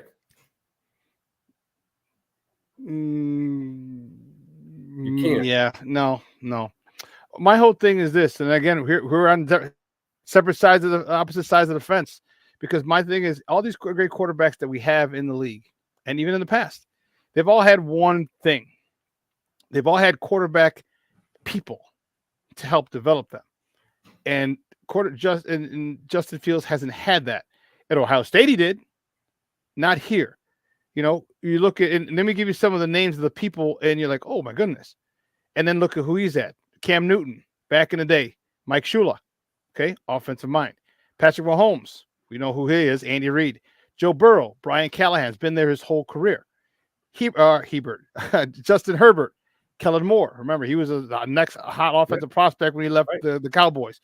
Lamar Jackson had Greg Roman. Tua, Mike McDaniel. Hurts, Doug Peterson. Allen and Josh Allen. He has Brian Dable before Brian Dable left. Brock Purdy, lucky him, had Kyle Shanahan. CJ Stroud, Bobby Slowick from the Shanahan tree. Matthew Stafford had Sean McVay. Jared Goff now has Ben Johnson, revived his career. Love, Matt LaFleur, Kirk Cousins, Kevin O'Connell. These are all quarterback people to mentor and coach a quarterback. Justin Fields, Matt Nagy, Bill Lazor, and Luke Getsy. I think you put him with somebody, my guy, I'm still with him. I'm still beating a drum for is Greg Roman. But you put him with someone who adapts the offense to him and makes in this guy. I believe this guy is going to be one of the faces of the league. I just think that with proper coaching, this guy's got it. And because it's going to break a lot of his bad habits, because you and I both know whatever happens on the field is coached or allowed. Mm-hmm. If you're allowed to saunter back on your throws and look around, and then you're going to do it. And if you're taught, that's not what we're doing. Boom, boom, boom. And you're on players. And here's the thing with me and Justin, like the psychology of it, I looked at. I didn't realize, I knew Justin's dad was a cop. Justin's dad is also an ex-Marine. So there's discipline like a son of a gun in that house. I've never even met his dad, and I can tell you there's discipline in that house, in his upbringing. He needs a coordinator who's going to be, I need you to do it this way. Mm-hmm. I need it done this way, because that's what he's very familiar with. Ryan Day at Ohio State. People at Ohio State, Alabama, I need you to do it my way because I got tons of 5 stars behind you if you don't want to do it. I think that's the type of guy we need, and if we do, I think you're going to see it. What's going to be unleashed in Justin is going to be something that we haven't seen. But we need that dude, And that's why Ryan Poles got to call him. Like, do you take the psychological profile too of like his upbringing and see what kind of coaching he does well under? Because hey, I'm for a small fee, a small 6-figure fee. I got you, Ryan. Don't worry about it. I'll save a spot for Justin out here. He can come out and train, with what we do. So you make a lot of good points, and I think that's another strong, thought and track that the Bears could go down. And who knows, that might work out too. Yeah, talk to you about this defense though. What the hell is going on? These dudes look like ravaged dogs now. These DBs are picking everything off. I asked, and this is one of the things I asked Tyreek Stevenson in the locker room, where his confidence is at, or I asked him, did he bait the quarterback? Because I thought he baited him. It's funny. Here's what he. Where is it? Here's what he said. You talked about the game slowing down for you. How comfortable are you out there right now? Very comfortable because of the guys around me. The guys around me have been pushing me since I got here. I pretty much got thrown the fire, and all them guys been doing is just, using their fiery signature to try to put it out and just give me the confidence that I need. Did you bait that quarterback on that first TD? Because it looked like you were sunk in and you were waiting for him to throw it. As soon as he turned his hips, he sunk back. It was cover 2. Just studying a little Jalen Johnson film. Show him short, but make sure we able to get back. Just kept my hips open. Know I had my responsibility low, but also know I got to help the safety high, and just he put the ball in harm's way, and I'm gonna go get it every time. How awesome is that when you say, like, I studied Jalen Johnson film? I'm studying my teammate. Why am I studying him? Because he's been pretty damn successful. They learn, right? I mean, you watch somebody who looks to be everybody else's guy, like, okay, that guy knows what he's doing. I'm going to pay attention a little bit more what he is doing. And yeah, that's how players learn. It's not only from coaches. They take in everything around them that's working for either them or someone else. And I love it. And when you asked about the defense and they playing like, their hair's on fire, and it's awesome to see because defense travels, man. It goes wherever you go, it goes. And it doesn't matter if the weather's good, bad, makes no difference. You shut off running lanes and put pressure on the quarterback. It's amazing how many good things do happen. Talk to me about this guy. This guy, he's still so like mild. It's awesome. I can't wait to see how he gets. But like, he's still so mild mannered, and Javon Dexter Sr. is a monster. Oh my goodness. And I asked him, like, where is he at? Your confidence, because you come from a two gap scheme where you're not a penetrator, looking, you try to see where the ball is, you shed and go, and now to be in a scheme where you have to penetrate and make plays. This Joker's making plays. He's not only sacking the quarterback, he's stopping the run. This is what he said when I asked him that. Where's your confidence at? You started off as the different techniques from college to here, and you've really adapted. And you've from my perspective, I've seen you grow. How do you feel? Where's your confidence at going into the end of your rookie year? My confidence is pretty. I wouldn't say low, but I'm in high, but it's right where it need to be. Knowing that you got to the quarterback, and you're getting on a consistent basis now. Yeah, for me, but I still I don't want to get complacent, so just still looking to improve. So yeah, my confidence is up as far as getting to the quarterback, but as far as learning and being getting better is still the same. I like he's a man among boys. Oh well, I guess I'll do this again next week, and I love it because it's like I love it when like playing with Barry Sanders. There was nobody less impressed with Barry's exploits than Barry. And all right, well, I guess I'll do it again next week then too. And I love how the thought process is, well, I'm just whatever I am here, I'm going to get better next week, and so on and so on and so on.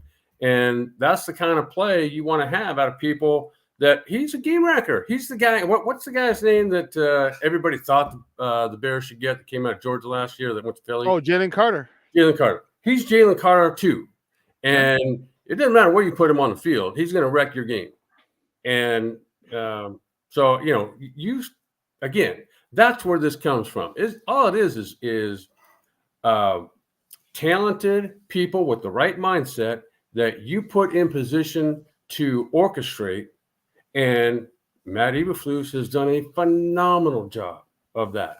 He's a mild-mannered guy. He doesn't get excited. A lot of great coaches don't get excited, at least externally. And so, I think the staff and led by Matt is very confident in what they do. They were very confident coming in what they were looking for and how to teach. Once they found what they were looking for, how to teach it and mold it all to play together. And that's what we're seeing. And it's to me, a very exciting defense to watch. You're so right, because they found what they're looking for. And everyone talked about Jalen Carter and passing him up, and he started off well. He did. And I'm not slighting him. There's no disrespect to Jalen Carter at all. Okay, none whatsoever, because the guy is probably going to be a great player for a long, long time. But that doesn't take away from Javon Dexter being a great player. It doesn't take away from him ascending and progressing and developing into a great player as well.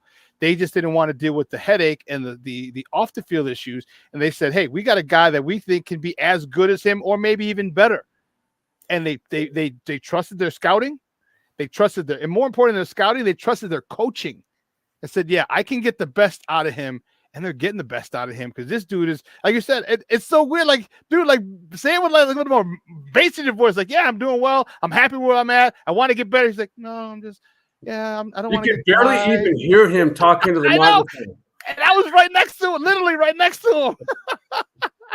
It reminds me of, as you were talking about this, it reminds me of that scene in Shawshank Redemption where Red finally gets out of prison. And he goes to wherever that little tree was, and he kind of unearths what's around the rocks.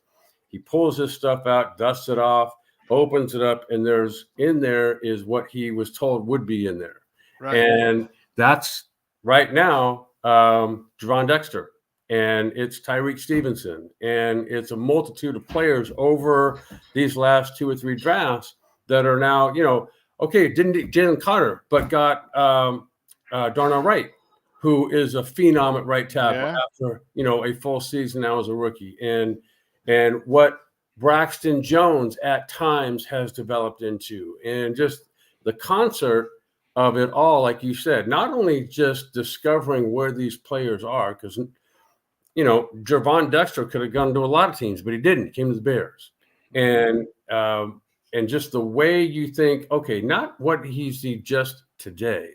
When he gets in our system, what's he going to be? And that's the brilliance of how Ryan Poles' staff and Matt Eberflus' staff work in concert themselves. Yeah, they've done a phenomenal job. And, everyone, I know the media, and I'm part of it now, but the media likes to start a lot of shit, and, and just for clickbait and everything. And, well, Ryan Eberflus' job is on the line too. Ryan Poles' job might be on the line too. And I'm like, first of all, no, you've never been in a locker room. All right. Maybe you don't even know how to read body language. I'm like, but I can read body language. I can see, like, there's no animosity. There's no, very business-like, there's no business-like attitude or air between Poles and Eberflus. There's none. Like, he loves this guy, and Eberflus loves him back. Like, the way they interact, okay, is great to see, because they're both on the same page. There's no ifs, ands, or buts. Same page, same sentence, same everything. These two dudes are locked in, and I just love the fact that they are. I love the fact that everyone's just talking and they're just letting it go by. Talk to me about this offensive coordinator, though. If they do keep Justin, because Eberflus is coming back, do you change offensive coordinators, or do you say, hey, give him a chance to straighten it out like you let Eberflus straighten out the defense? No. In a word, no. Thank you.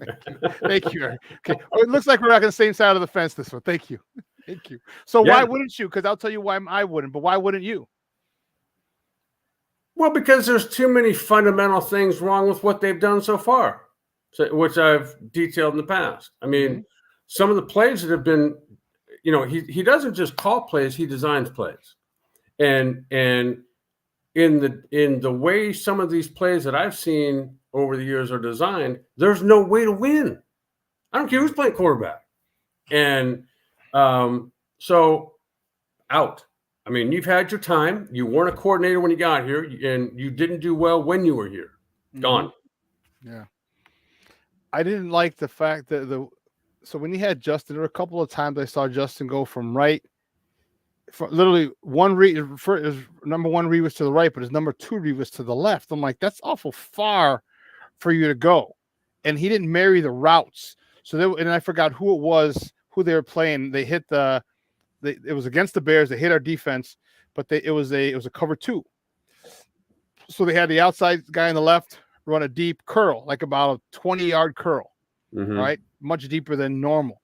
So that safety came up. They had a running back with a swing route. They had a guy, they had the slot, well, they had the wide route over here. He ran a go route, which took that other safety. And then the slot route ran an over route behind the left safety.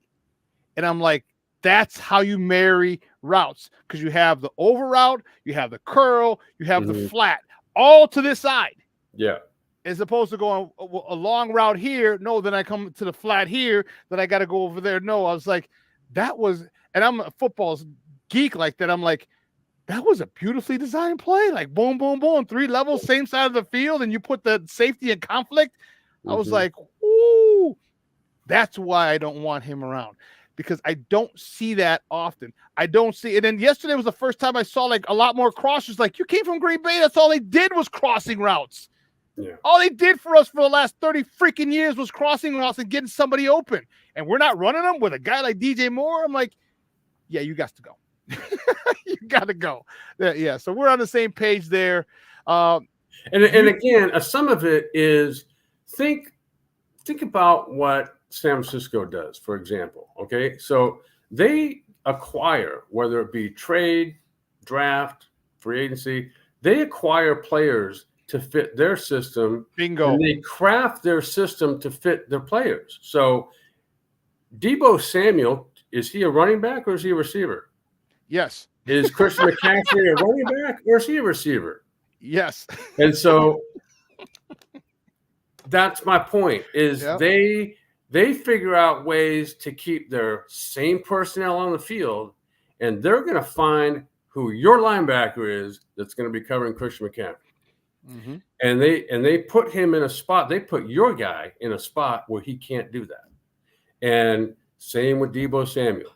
And that's what I don't see Luke Getsy doing, because in my opinion, DJ Moore is a whole lot more than a wide receiver.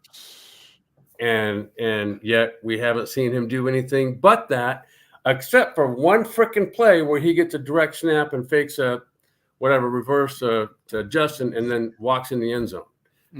But we can all see that one play in 1 year, that's it. And you knew you were going to get him, and you haven't crafted an offense around what he can do. You need a package. Here's 20 plays for you. Just 20 out of multiple formations. Same play, just different formations. And you got to have, when that as soon as they told you that was a possibility, you better start creating shit like that. Like, oh, I'm excited. I was excited when we got DJ Moore, man. And you're right. The fact that you didn't do that, like, I would love to see him do a lot more Deebo Samuel stuff. I'd love to see them actually get more Velus Jones in there with Deebo Samuel stuff, although he's still a little for me. And I think a little more screens, a little. And for Deebo or for Velus, I want quick hitters for him. Get him the ball quick. Give me a slant. All right. That's another thing, Eric. Dude, if I swear to God, if I had hair, I'd pull it out. Where in incarnations are the God blessed slants when they're coming with heat? Where are the slants? Right. Quick, boop, boop, boop, catch it, and now you go. Now you're trailing Velus Jones with 4.3 speed. Come on, man. These are all reasons that are not being used. Velus Jones, when he got here, should have been working on how to release off the line versus press, and then 2, one route. Actually 2, one A and 1B, a slant and a sluggo. That's it. So for those of you who don't know, sluggo, slant, and go. For those of you who don't know. And so if you can get good at releasing off the line of scrimmage versus press, there's nobody that's going to run with that dude. It's like Tyreek Hill. And then if he can run a slant, because you're going to catch a slant right about 8-9 yards deep. So that's a first down on most 3rd and 7s. And then you also be able to run a slant and go. And that's your one route. Love it. Love it with a guy like that. And that's a weapon that not everybody has.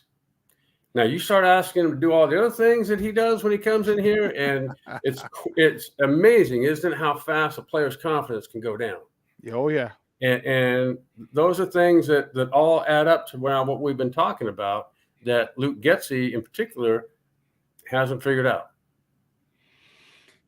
Before we let you go, and guys, we're joined by Eric Kramer, former Chicago Bears quarterback, talking Bears football here on Shawn and Maya in the morning on Sports Zone Chicago. Going to Green Bay. Green Bay is playing very well. They need a victory to get into the playoffs. The Bears are playing very well. They would love nothing more than to avenge that first game loss at home and upset the Packers' chances of getting into the playoffs. How do you see this game playing out? Because Justin got some dogs with him now. Justin didn't have Montez Sweat before. All right, he didn't have a mature, or the chemistry with him and DJ Moore wasn't where it is now. How do you see this game playing out? Are the Bears going to the playoffs? They are not. Last game of the season, Lions winning the Lambeau. Were they going to the playoffs? No. Remember, and they knew they weren't going. Remember somebody catches Dan Campbell on the sideline and says, well, what's your motivation now that you know you aren't going? And he goes, well, they aren't going. So that's what I see. That's what I want to see out of the Bears. Yeah. Is that, you talked about, and everybody can see now, this is a team on the rise. But then so again are the Packers. And so again is Jordan Love. And years and years and years of losing to the Packers with Favre, Rodgers, and now Love. This is a great game to tell the rest of the NFL world that the Bears this year are different from the Bears that started the year and were there last year. And that they've now turned the corner themselves and they can fulfill what I see and you see is that next year this is going to be a different Bears team, because this year is a different Lions team. And so I think the stage is set perfectly, as you talked about, that the Bears have a lot of good things going for them at the end of the year that they didn't have necessarily at the beginning of the year. So we'll see. We will see. And I'm hoping, and that's what they're saying in the locker room as well. Like, you know what? We'd love to avenge that. They beat us in our home court. Or DJ Moore, I think he said, they beat us here.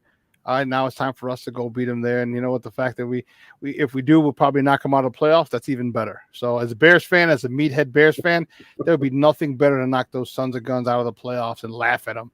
Like, we had a better record. Yeah, and you're sitting home watching the playoffs just like actually because of us.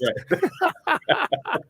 Eric, great stuff, buddy. I appreciate it. Let everyone know where they can find you and your work online.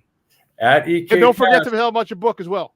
Oh, yeah. And that's right. So The Ultimate Comeback is a book we just released here a couple months ago, back in early November. And so doing real well, but you can always find me at EK Pass. I've actually started what is it, X now? X. Officially. If you see the top of the screen, my producer had to change it from Twitter, the little birdie, to X. I'm like, okay. Right. You can't, X has to come up with a thing that you can do now, like tweet. And who knows? But anyway, so EK Pass. Great stuff, buddy. We'll talk next week. Thank you so much. Okay. Appreciate it. Guys, that's Eric Kramer, former Chicago Bears quarterback, coming on every week. Man, great stuff. Great stuff. It's going to be interesting.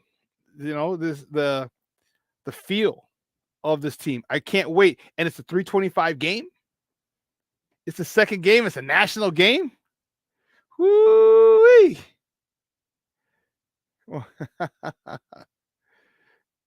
I'm looking forward to it. It's going to be, who leads them? All right, is Justin leading them? I think Matt Eberflus is a good leader. I think Matt Eberflus is going to deal with that, because I'll tell you what, I think that Matt Eberflus is a whole different coach to them. I've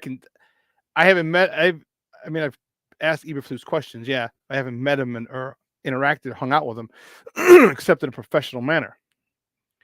I can guarantee you he's a different guy.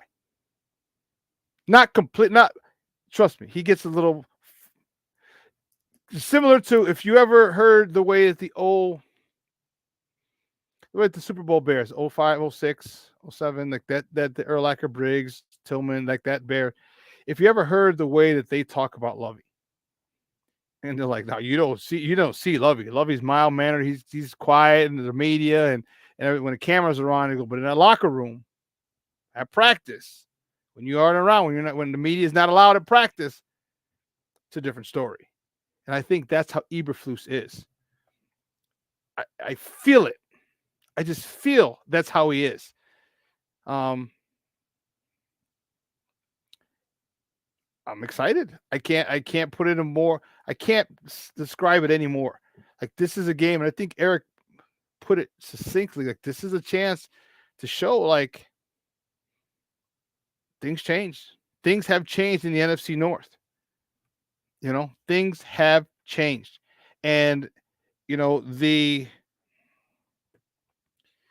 hope for me, and this is a big offseason, and here's the awesome part, is we can literally get everything we need, or the things left over that we didn't get last year, we can get this year. In this offseason. Terrell Lewis, I don't know, is he on a squad? I don't understand what the issue was with him.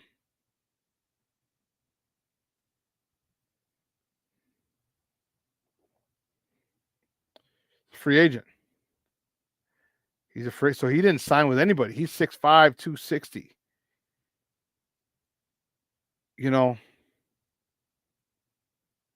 Man. Wow, he's in the practice squad. Yeah. I don't understand what they didn't like about him. He was sacking the quarterback things. He was a problem off the edge. Let's see. Someone said there's podium flus and lock. Oh, yeah. There's podium. Podium flus just talks your ear off.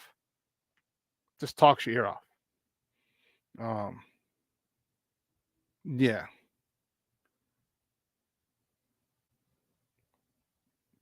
Getsy focused on split field reads because he thought Claypool could win on the opposite side of DJ. When Claypool didn't work out, Getsy switched to a pure progression scheme. Yeah, why, dude? Claypool still ain't done shit with Miami.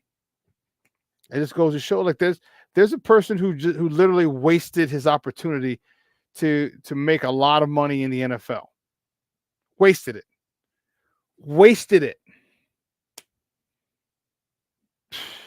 I don't know what to say. I don't know what to tell him. I honestly don't know. Black Diamond in the house. What's up, Papa? Happy New Year to you as well. You know what, guys? I want to wish everyone here. All right. I want to wish all of you a happy New Year. Okay. It's from everybody here at Sports Zone Chicago. We've had a lot of good things happen to us this year. I'm very happy. We have a lot of good things on the way. All right. The first good thing for us was I was able to get credentials for the Bears. A good buddy of mine needed help, and he said, he goes, I thought of you right away. He said, he worked for War Media. WARR, we are Regal Radio. So he works for War Media, and is like, hey, just do some work. He goes, you can promote Sports Zone Chicago. He said, and but I need, the guy that did it before couldn't do it. I'm like, yeah, man, of course. Obviously, I'll promote you, but I appreciate you allowing me to promote Sports Zone Chicago as well. So that's awesome. Chris, what's up, Papa? Happy New Year. Happy New Year as well. So we have a lot of other cool stuff coming up this year. I'm really, really excited. Rome wasn't built in a day, and with your guys' support. So do me a favor. Make sure you hit that like button. Make sure you talk to people. Make sure let them know. Check out Sports Zone Chicago. We're building up, and luckily with my little, with Justin, I should have thanked Justin. Like, thank you for helping me get some more Twitter followers. Twitter and IG followers. Thanks, Justin. But more people are following. More people following me. More people are following Sports Zone Chicago, and that's what it's about. I want more people because we have good content here. We talk. We're not just. I'm not just a meathead who says, "Oh, trade this or do that. He sucks." Why? Because he sucks. you know, I appreciate the love, the support, you know, and I just ask that you just, you know, hit the like button, share the show when you're watching. It's, you know, it would be greatly, greatly appreciated. So, but anyway, I do see, you said you see a smack in Green Bay. I do too. I do too. You know, I think that there's a feel. Like I said, when I asked the players in the locker room, there's like, you know, we want to get them back. They got us here at home. We want to get them back. And I think if you've ever been in a situation where you get payback, but you got dogs with you now, like you don't got the same team that came out week one. We're nowhere near that same team. You get a little, you know what I mean? You get a little fired up. You have a little more confidence. You have a little more, not anger, but you're a lot more driven because you know you have a squad behind you. Justin Fields knows he has a squad behind him. He's got peoples. He's got peoples. Shawn, I really liked how you agreed and disagreed with Kramer. That's the type of conversation that is missing in chat and on Twitter. Great job. Thank you. Thank you. Well, I'm gonna be, you know what I mean? I'm gonna be me. And just because Eric played in the NFL doesn't mean he's always right, you know, or doesn't mean I have to agree with him because he played in the NFL. I played a long time as well. Like, you know, I played professionally. It wasn't in the NFL. It was overseas. Okay. But I also coached and we just see things different. And that's the cool part. And that's the thing I love about us. Like we can, like all my guests, we could all disagree. You know, I bring Ken Davis on and we don't agree a lot. Okay. And that's cool. All right. It's because one, we're not solving the world's problems, but two, we see things differently. And people, you know, Eric's entitled to his wrong opinion. That's fine. I'm kidding. I'm just kidding. I'm kidding. I just got jokes. But no, we can sit there. We can agree to disagree. We can agree to disagree. I mean, and be men about it. We don't have to be no name calling. No, you're stupid. You're a dumbass. You're you know, you see like on Twitter or X. Like, come on, dude. Like, really? Like, just that? You know what I mean? Like, my mom was a hoe because I don't think the same thing about Justin Fields as you think. So now my mama got to be a hoe. Like, you know what I mean? Like, okay. Now I'm a stupid MFer because, okay.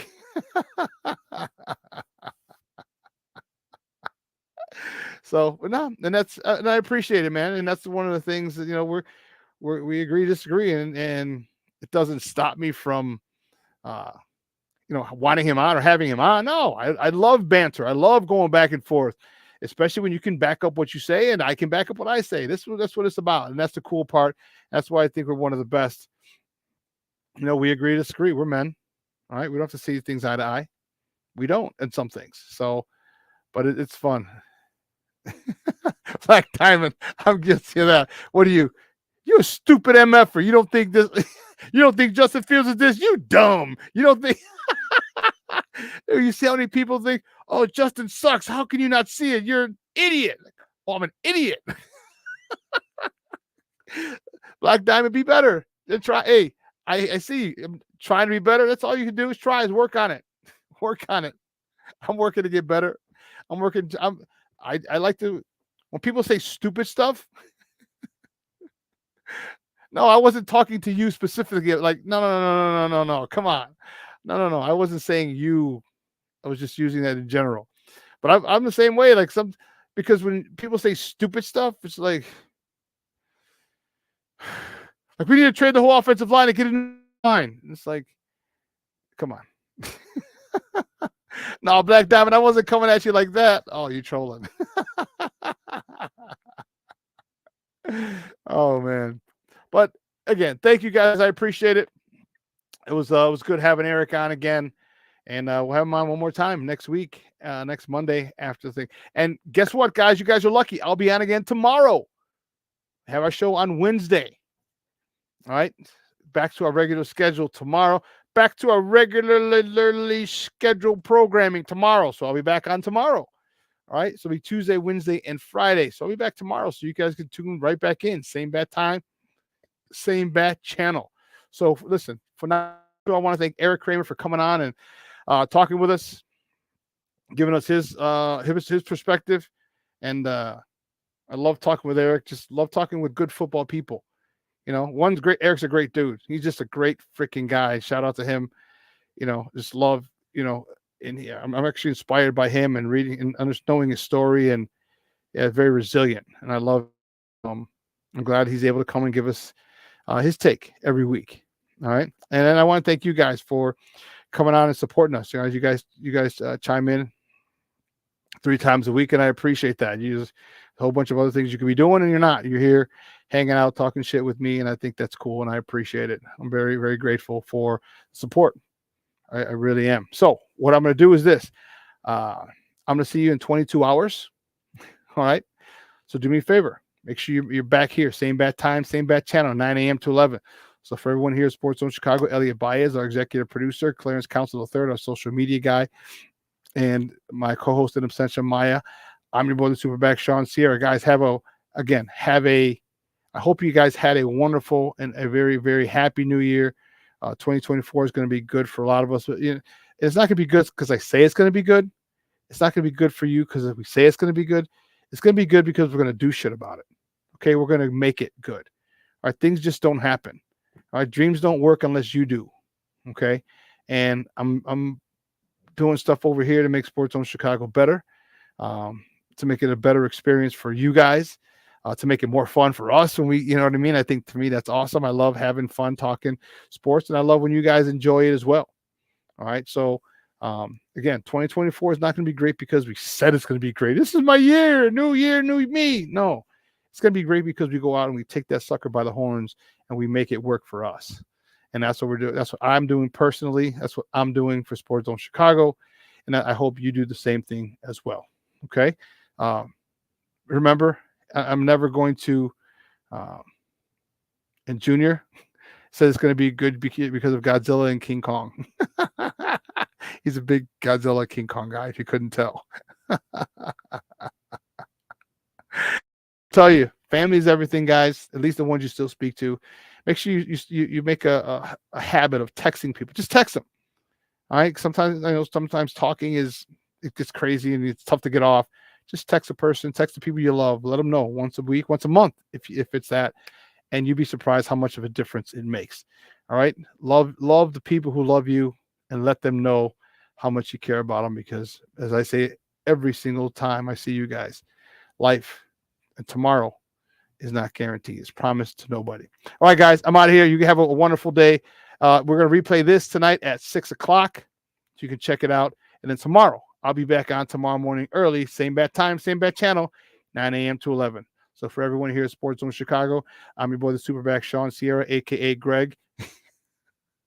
I'm out.